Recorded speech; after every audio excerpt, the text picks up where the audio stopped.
Conexão Cultural de hoje a gente vai falar de uma queridinha do audiovisual, que é a animação. E a gente veio até aqui, a Unicamp, onde funciona o Núcleo de Cinema de Animação de Campinas, um dos mais antigos do mundo em funcionamento. E quem vai contar um pouco dessa história é o Lucas Vega, que foi aluno na infância dele e hoje faz parte aqui do Núcleo. Muito obrigada por receber a gente aqui, Lucas. Eu que agradeço. Obrigado pelo convite. O Wilson Lazzaretti, que é o UAU, é o professor aqui na Unicamp, professor aqui no LIS, no Laboratório de Imagem e Som aqui da Unicamp. Ele está viajando, então ficou ele e o Maurício, que são os fundadores, diretores do núcleo, estão viajando, então incumbiram a gente dessa... Vocês vão fazer as vezes, né? O Lucas e a Rafa, que já vai conversar com a gente também. Então conta um pouquinho dessa história pra gente, essa história que está se perpetuando aí, vai fazer 50 anos, né?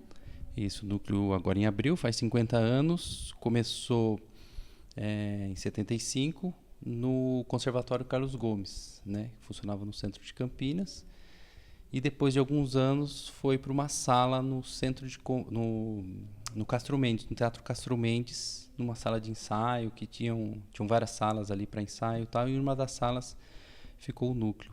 E aí nos anos 80 que eu e meus irmãos começamos a fazer, a gente ficava a tarde inteira lá fazendo desenho animado, assim. Eu, meus irmãos, outros adolescentes também, né? Eu tinha 8 anos, mas tinham outros adolescentes, o André, o Gustavo Tomás e tal, então a gente formou meio que uma turma, assim. E isso impactou sua vida, né? Porque direcionou meio que a sua carreira, ou você já tinha esse gostinho lá atrás e foi buscar justamente por isso?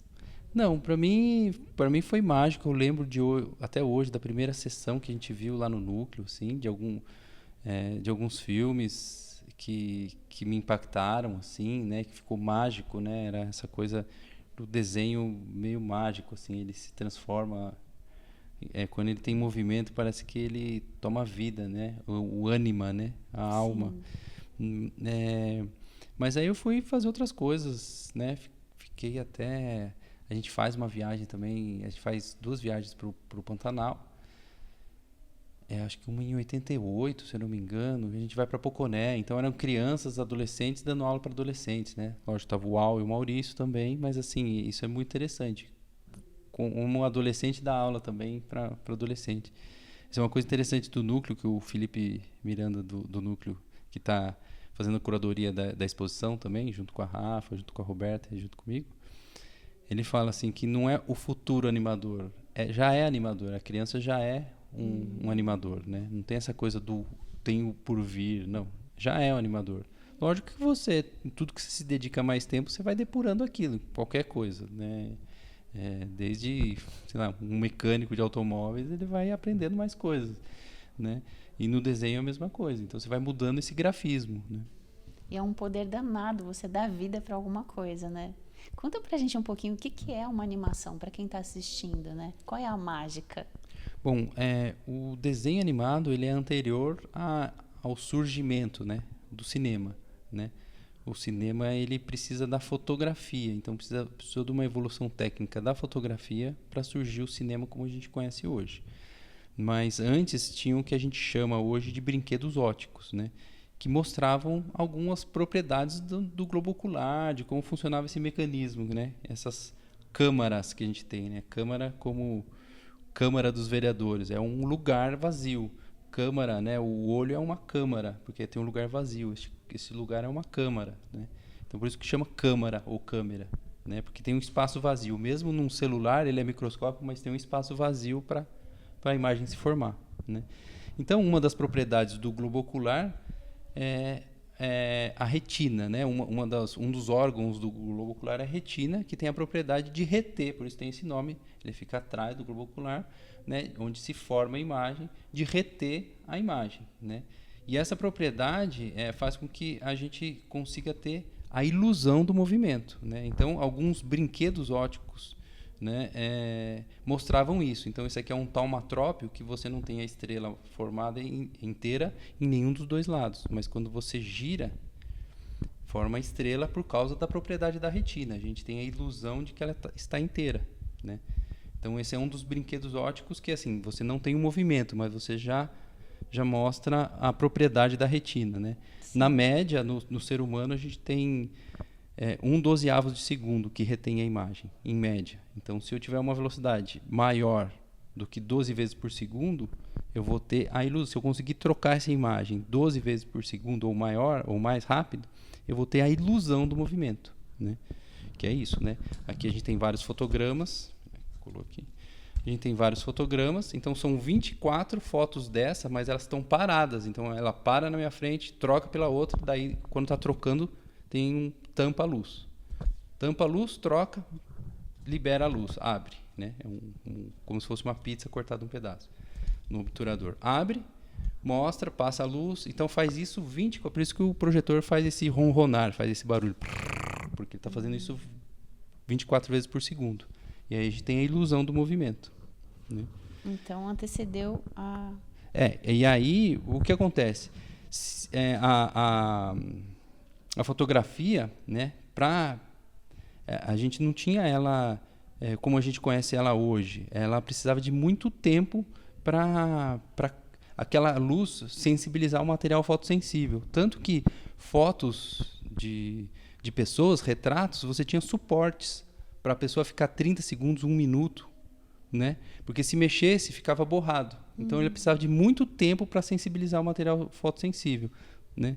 Com a evolução tecnológica, a gente consegue fazer um filme, uma fotografia, né? Um material fotossensível que seja sensível a uma fração de segundo. 24 avos de segundo já deu uma foto. Então, aí eu consigo fazer 24 fotos em 1 segundo. Né? Porque se demorasse 1 segundo para fazer a foto, você já perdeu o movimento, né? Então, foi essa evolução e aí essas propriedades da retina, de todo esse avanço científico, de vários outros brinquedos ópticos, né? O zotroscópio, né? O praxinoscópio, todos os brinquedos ópticos que mostravam esse avanço científico, né, que a gente conhecia do conhecimento anatômico do olho. E aí, juntando isso com a fotografia, a gente tem o cinema, né? Mas isso não quer dizer que os brinquedos ópticos não continuem evoluindo. Né? Mostra pra gente. Porque não é assim, o brinquedo óptico serviu só para isso e foi abandonado. Então, isso daqui é um brinquedo óptico que é baseado no taumatrópio, né, nesse daqui.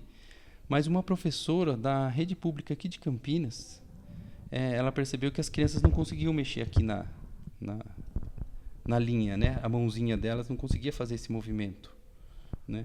Então ela inventou esse pirulito animado ou pirulito óptico, não sei qual é o nome, mas acho que é pirulito animado, que você faz assim, então fica mais fácil para as crianças, né?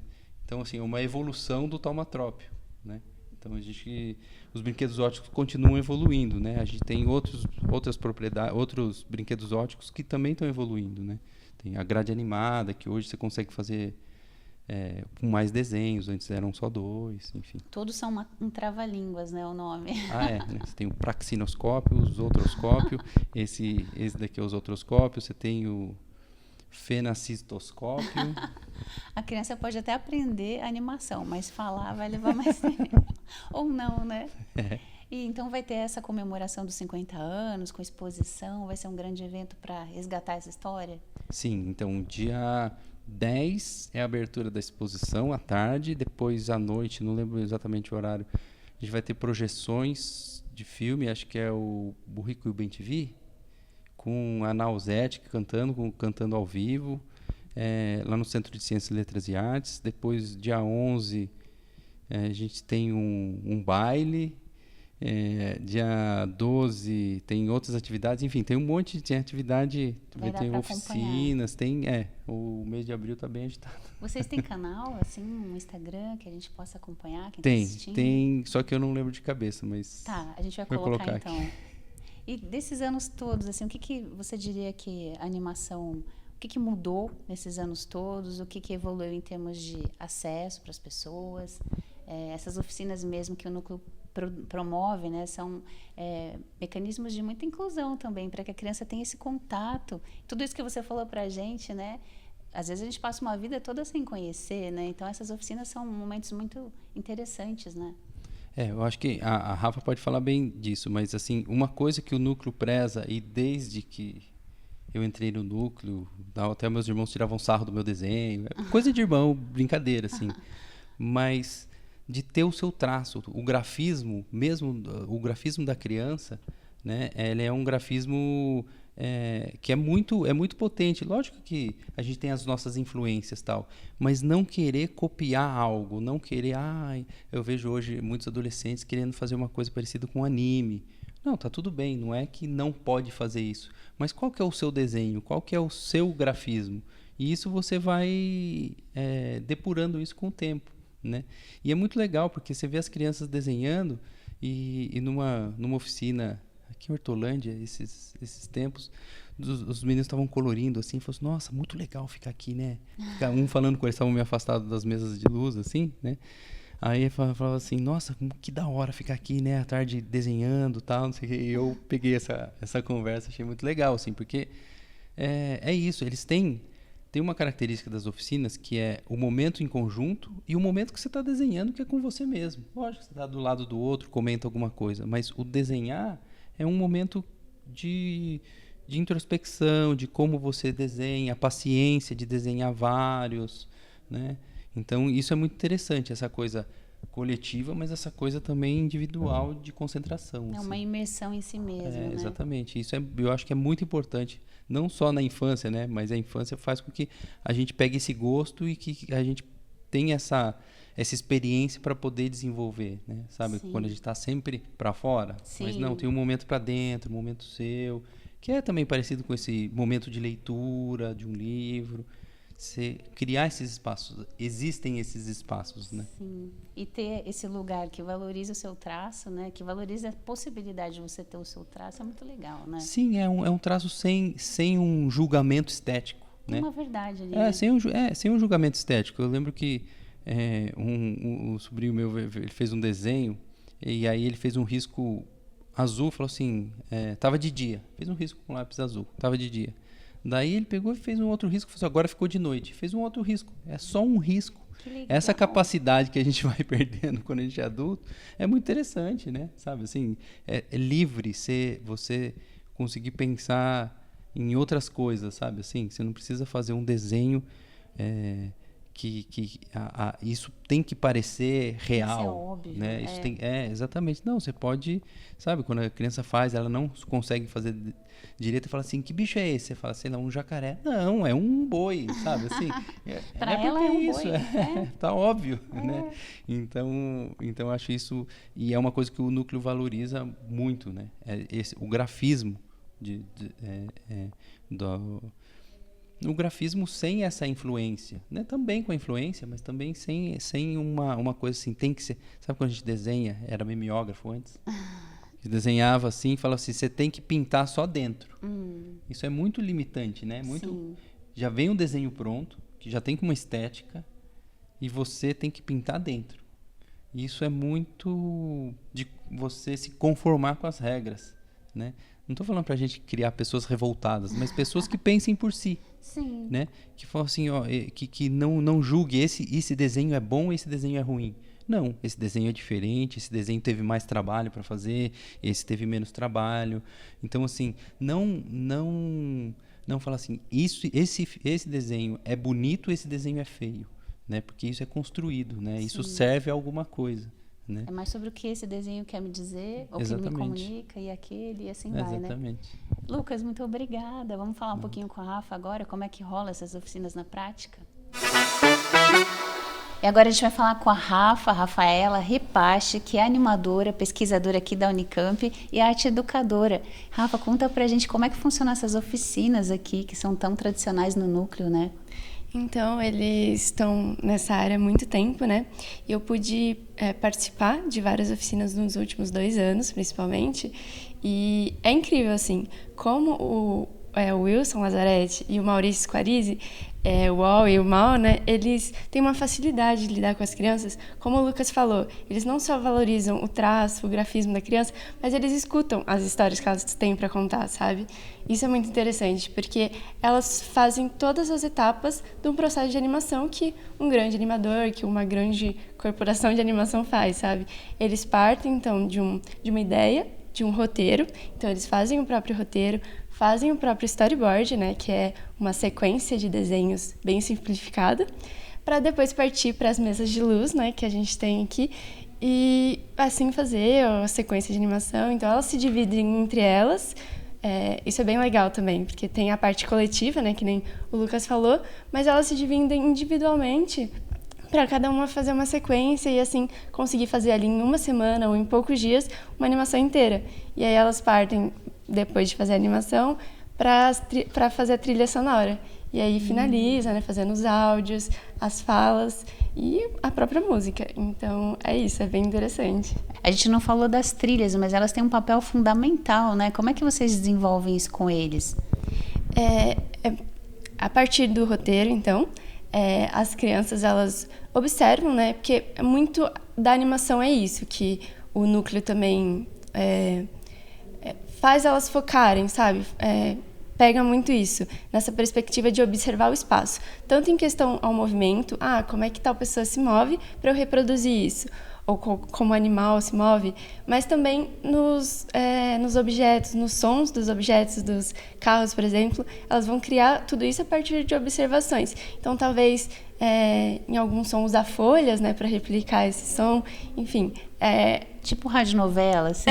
Exatamente. E aí, tipo, usar bem a criatividade mesmo para fazer as trilhas. Explorar.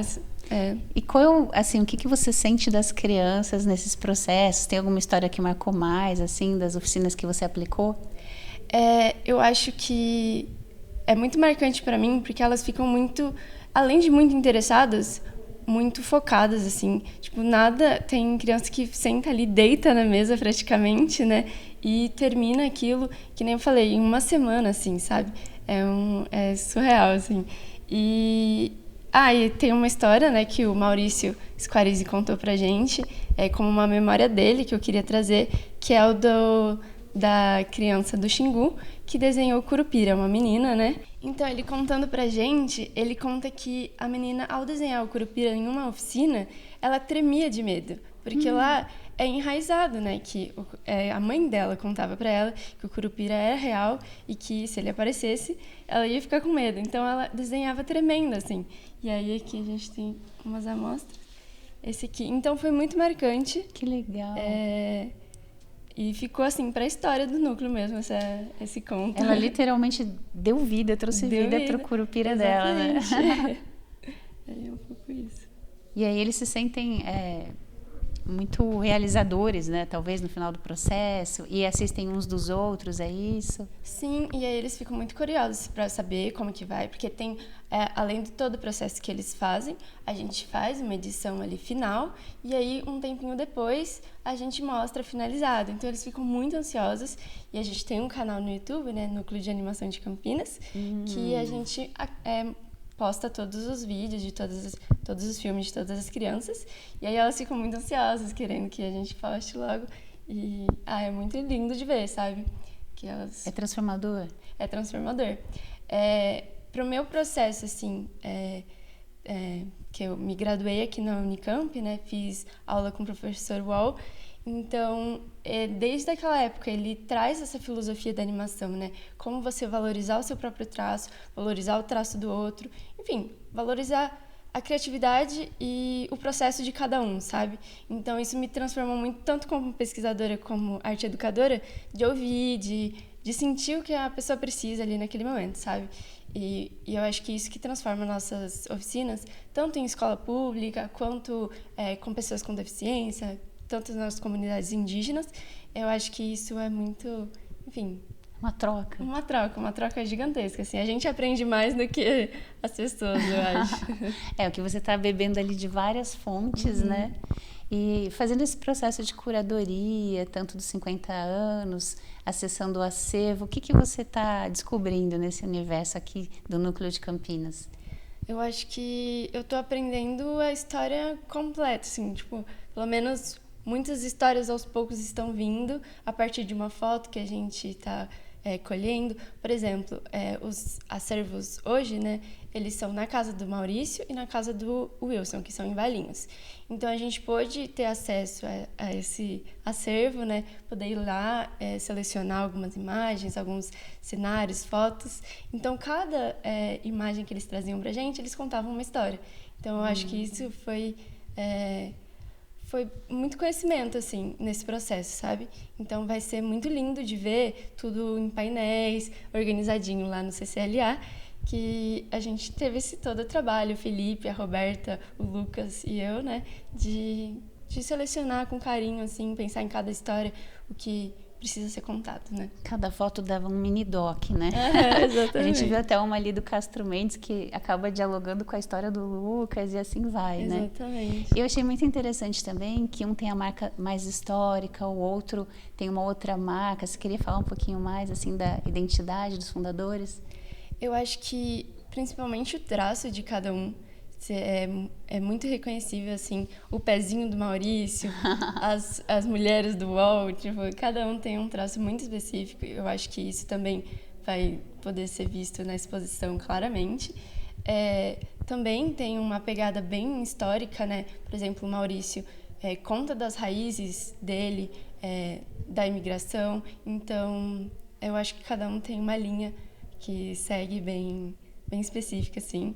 E também vai ser, acho que isso a gente quer deixar claro na exposição, cada um e suas histórias, né, seus longas. E o UOL também é sempre muito poeta, né? Ele traz a poesia, a música para o longa dele, para os curtas-metragens dele. Muito claramente a gente vê o sentimento de cada um em relação a esse processo de animação. A gente fala poesia, e a poesia é muito além do texto, né? Um traço tem poesia, né? Exatamente. Que a gente ouviu, um risco, dentro de um risco cabe uma noite, cabe um dia inteiro, né? E a animação, ela é muito mágica nesse sentido, né? E como animadora, você tem um trabalho que você gostou mais de realizar? Um momento da sua vida assim, que você falou, pô, eu quero fazer isso? Eu acho que eu comecei a explorar muito esse caminho a partir que nem eu falei, da filosofia do Wilson, porque ele não deixa a gente acuado, assim, no sentido de, nossa, você não sabe desenhar, ou você não se sente incapaz, sabe? Você é sempre instigado a explorar, saber mais, e eu acho que nem o Lucas falou, vem muito de dentro o traço de cada um. Eles sempre prezam para isso. Todo mundo sabe desenhar, você só tem que trazer o seu traço à tona, assim, que sabe? Legal. Então, eu acho que eu tento cada vez mais explorar esse meu traço e sempre trazer a minha poética, o meu sentimento e aflorar através da história da animação. Que nem você falou, eu acho que trazer vida às coisas que a gente quer dizer é muito significante, assim. Tipo, é até mágico, né? Exatamente. Ou seja, a animação aqui no núcleo é visceral mesmo, vai saindo muito de dentro para fora, né? Sim. Até eu já quero chegar e dar uma desenhada, fazer um processo. E para quem quiser conhecer as oficinas, o programa de vocês, tem um site ou um canal, um Instagram para a gente seguir? Temos o Instagram, temos o YouTube e temos o blog, né? Do Núcleo de Animação de Campinas. Maravilha, então dá para seguir, né? Dá. Rafa, muito obrigada, então, por receber, compartilhar tudo isso com a gente, né? E, então, a gente vai comemorar 50 anos e vai acompanhar, vai repercutir toda essa história maravilhosa de um dos núcleos mais antigos do mundo, né? É isso aí. Obrigado, valeu. Obrigada eu.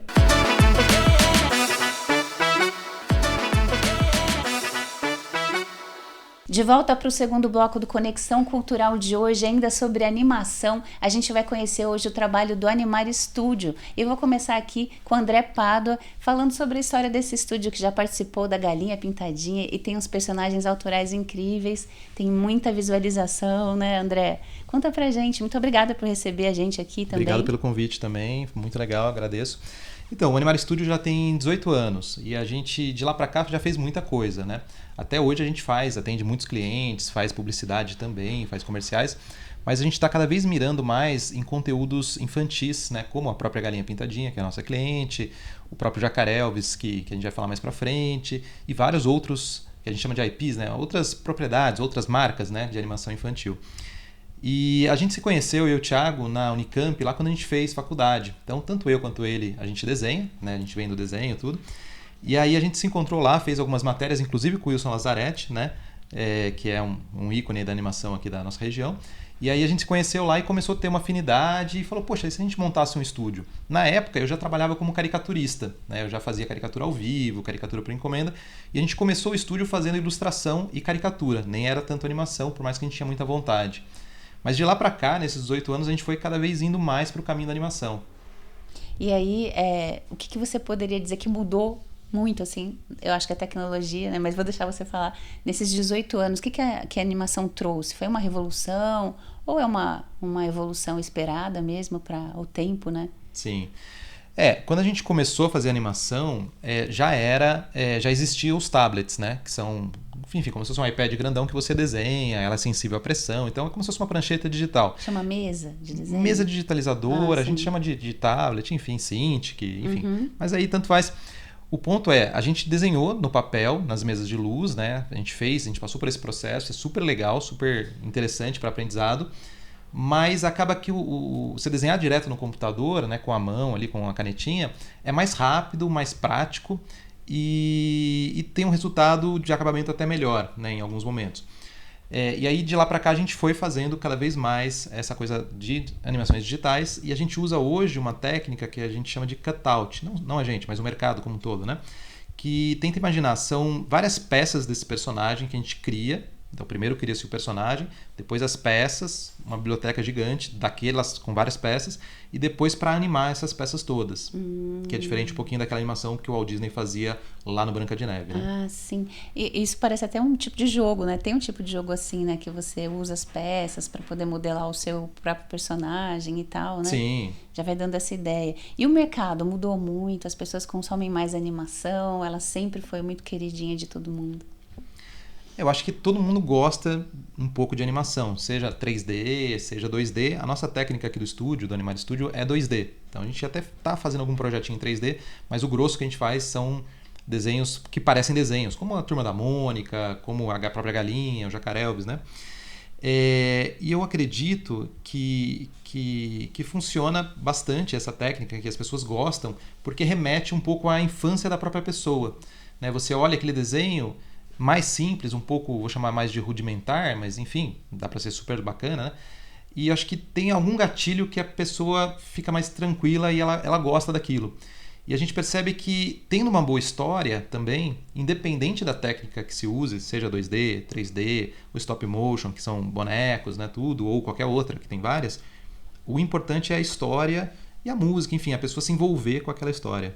O projeto harmonizar, né? Fica meio orgânico, né? 2D. Parece que você tá, né, mais rústico e tal. E as plataformas de streaming também revolucionaram isso, né? Porque antes tinha que ter todo aquele... O estúdio tinha que liberar, ia pro cinema e tal. Agora não, a gente tem um monte de plataforma, YouTube, que dá para exibir os produtos, né? Sim. E as crianças amam e as mães amam mais ainda, né? Sim, sim. Eu acho que realmente as plataformas, seja o Netflix, seja a Amazon, essas grandes, né, quanto as outras, também revolucionaram bastante o mercado, porque primeiro, a animação era exibida na TV aberta e também na TV a cabo. A TV aberta teve uma questão de leis que não permitiu mais, as emissoras decidiram não mais mostrar muito conteúdo infantil. Então, praticamente não tem animação na TV aberta. Alguma coisinha talvez tenha, mas muito pouco. Aí a animação foi para a TV fechada, mas estava meio apertado, né? Tinha bastante gente querendo produzir e pouco lugar para exibir. E o YouTube e as plataformas acho que vieram para dar uma boa ajudada para escoar essa produção, essa vontade e facilitar para as pessoas também. Às vezes nem todo mundo tinha TV a cabo, Sim. né? Enfim. Agora está muito mais acessível, né? Sim. E você que já me disse que é pai e tudo mais, qual a importância desses conteúdos? Um conteúdo com uma curadoria mais pensada para criança, com conceito. Como é que é a importância de pensar em tudo isso, além da animação, né? Do Sim. técnico? Quando você vai produzir, seja para qualquer público, né? Você tem que realmente ser bem responsável e entender aquele público. Mas especificamente o público que a gente atende, né? Que é muito de 1 a 5 anos, né? Pré-escolar. A gente tem que tomar esse cuidado em dobro, né? Não só porque eu tenho filhas, tudo, mas cara, todo mundo tem que pensar junto para deixar o melhor conteúdo para essas crianças. Claro que nem tudo precisa ser educativo, nem tudo precisa ser muito didático, né? Eu acho que tem que ter esse mix de entretenimento com educação, com conceitos bons. E a gente, muitos dos projetos nossos, a gente contrata pessoas, pedagogas, psicólogas, pessoas para dar consultoria social também, de inclusão, enfim, a gente tenta se munir de várias pessoas para ficar um conteúdo bem legal, né? Não só legal, mas útil também e que respeite a criança no máximo, né? Legal, educativo é legal, mas tem que ter também aquela liberdade de criação, né? E o Animar, o que você pode dizer assim para quem está assistindo e ainda não conhece o canal? O que ele pode encontrar lá no canal de vocês? Legal. No YouTube a gente tem 2 canais mais fortes, que é o Jacarelves e o Upa Dupa, que era o canal do Animar Studio, que agora virou Upa Dupa TV. Então, procurar Upa Dupa. Então, lá no Upa Dupa tem um monte de conteúdo infantil. E no Jacarelves também tem muito conteúdo. E tem o nosso site também, que é do animarstudio.com.br, que realmente aí tem um pouco de tudo, mas também bastante coisa que a gente faz para o mercado, para publicidade, para empresas também, né? Que é essa outra perna que o Animar Studio tem também. Já dá para fazer coisa autoral, mas também sempre fazendo parcerias aí. Sim, é importante. A gente gosta muito de criar coisas próprias, né? Ideias próprias e tirar essa ideia da nossa cabeça e pôr no mundo, pôr no mercado. Mas a gente também atende vários clientes, seja clientes de conteúdo, né? De fazer videoclipes, episódios para TVs, tudo isso a gente faz. E também publicidade, né? Comerciais de TV que passam em vários canais, esse tipo de coisa. E para quem está assistindo, assim, fala pra gente como é que é a rotina de um animador, né? Como é que vocês trabalham, a equipe é grande, é pequena? Legal.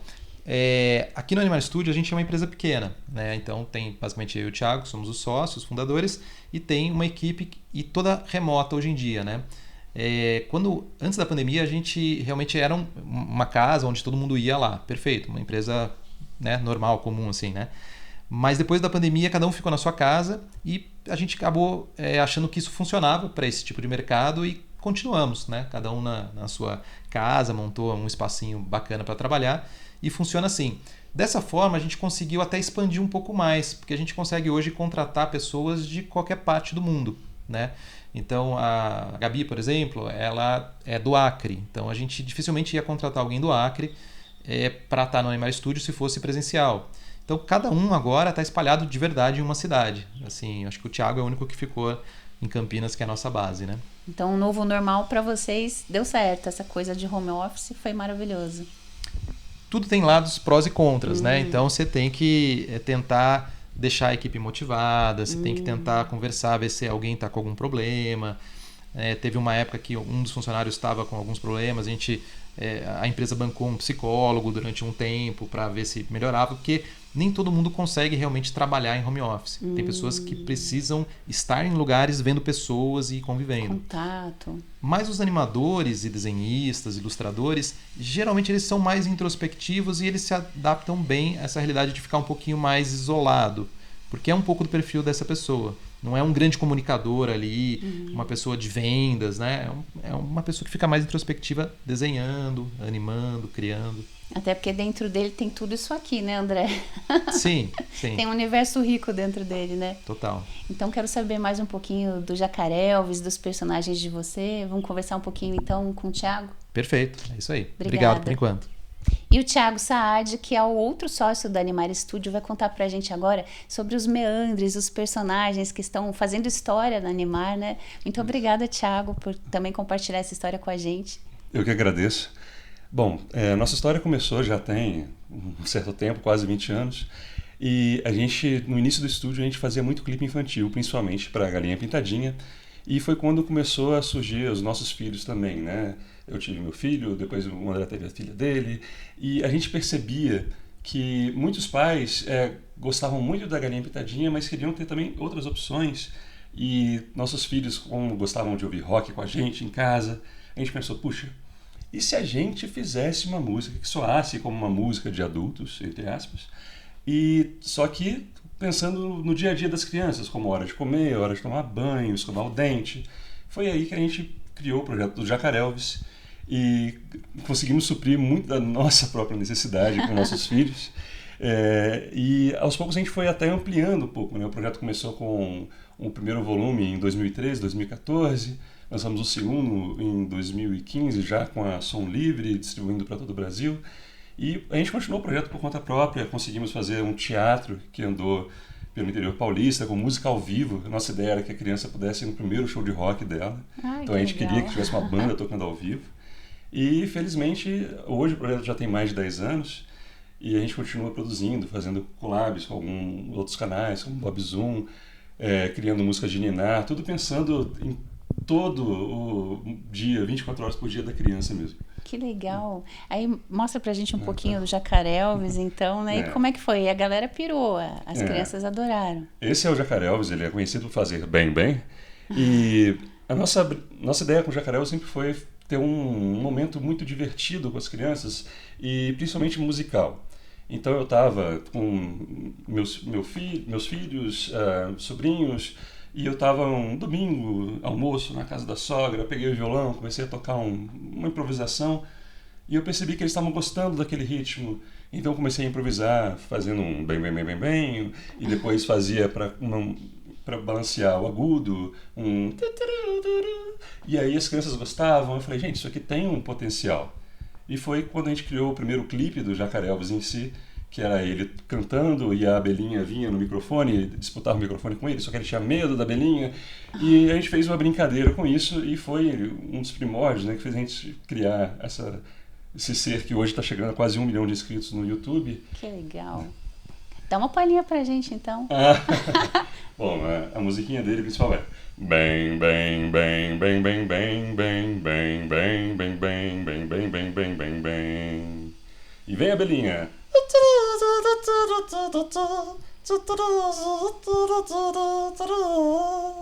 E a gente vai brincando, porque a música é uma forma muito bacana de se comunicar com a criança.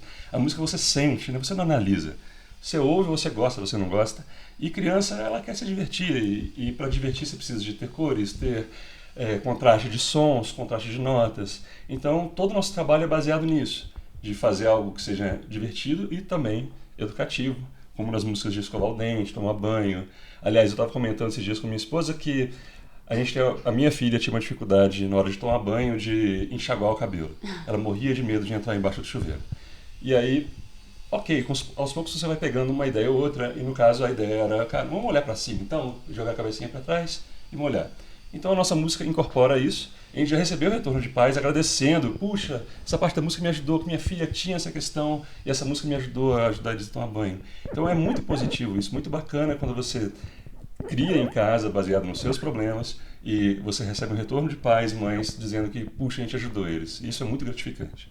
Nossa, é muito incrível. Através do lúdico você consegue vencer até um medo, né? Sim. Isso é muito comum, até nas lendas, nas músicas populares, né? Sim. A gente sabe que sempre foi trabalhado de alguma forma empiricamente, né? Sim. Os antigos já falavam dessas coisas para trazer o medo para um ambiente mais lúdico, né? Isso. E inicialmente as pessoas contavam histórias porque era a mídia mais fácil. Hoje em dia, com tela, que a gente tem que tomar cuidado, mas a gente consegue trazer música, que é uma coisa fácil de você repetir, você cantar no banho, que não precisa estar com a televisão. Outra coisa, por exemplo, meu filho tinha muita resistência a escovar dente. Então, um dia que eu já estava cansado, quase brigando com ele, eu falei, não, deixa eu pensar em alguma coisa que possa ajudar. Então eu comecei a brincar com ele falando que minha mão estava mexendo sozinha. Miguel, minha mão está mexendo sozinha, me ajuda. Aí ele foi, quando é alguma coisa diferente, divertida, ele se interessa. Né? Uhum. Aí eu falei, pera lá, Miguel, peraí, pega a sua escova de dente, rapidinho, segura a sua escova de dente, tá? Eu vou passar pra você a mão, hein? Pá, passei pra ele, ele começou a brincar com a mão dele, tava mexendo. Falei, isso, agora você vai lá e você vai escovar seu dente, aproveita que a mão tá mexendo. Então, esse tipo de coisa que o André e eu, como a gente sempre criou histórias, pra gente é fácil fazer, a gente gosta de fazer. E a gente deu um jeito de passar isso pros outros pais, que talvez não tenham essas ideias, mas ouvindo a musiquinha, conhecendo a nossa história, vai conseguir repetir em casa também. Maravilhoso. Porque a criança não tem a dimensão da obrigação, do horário, do compromisso. E aí a gente tem que entrar no universo dela, senão vai existir um embate, não é? Sim, sem dúvida. Então fica aí uma dica para acessar os canais e tal. Além do Jacarelves, o que mais vocês produziram? Tem algum projeto novo? Sim. A gente, como o Jacaré, chegou em vários canais de televisão, como Zumu, Vox Kids, Futura, e com isso a gente percebeu que a gente conseguia também criar outros produtos, que alguns deles até derivaram do próprio Jacaré-Elvis. Então fizemos uma série chamada Sopa de Letrinhas, que fala sobre as sílabas para ajudar as crianças que estão se alfabetizando. A gente tem uma série chamada Mago das Formas, que ensina a desenhar usando formas, que é a forma que a gente, né, eu e o André, a gente sabe que é a forma mais eficaz para você aprender sobre volumes e depois passar para ser um bom desenhista. A gente tem uma série que a gente está produzindo agora chamada Astrid, Escudeira Estelar, que mostra passatempos no espaço sideral, e ela é uma personagem super divertida. Então hoje a gente está sempre produzindo esses novos conteúdos. Tudo que é do Jacaré-Elvis você encontra no YouTube do Jacaré-Elvis, que se você procurar Jacaré-Elvis você acha. E esses novos conteúdos a gente está colocando no nosso canal novo, que é o Upa Dupa TV, e tudo novo lá que a gente está produzindo está indo para esse novo canal. Maravilhoso, as mães agradecem, os pais agradecem, as crianças também, né? Muito obrigada então, Thiago, por compartilhar tudo isso com a gente. Eu que agradeço. E para você que gostou desse programa, quiser reassistir ou compartilhar, acesse o YouTube da TV Câmara Campinas, Conexão Cultural sobre animações. Muito obrigada pela sua companhia e até o próximo domingo.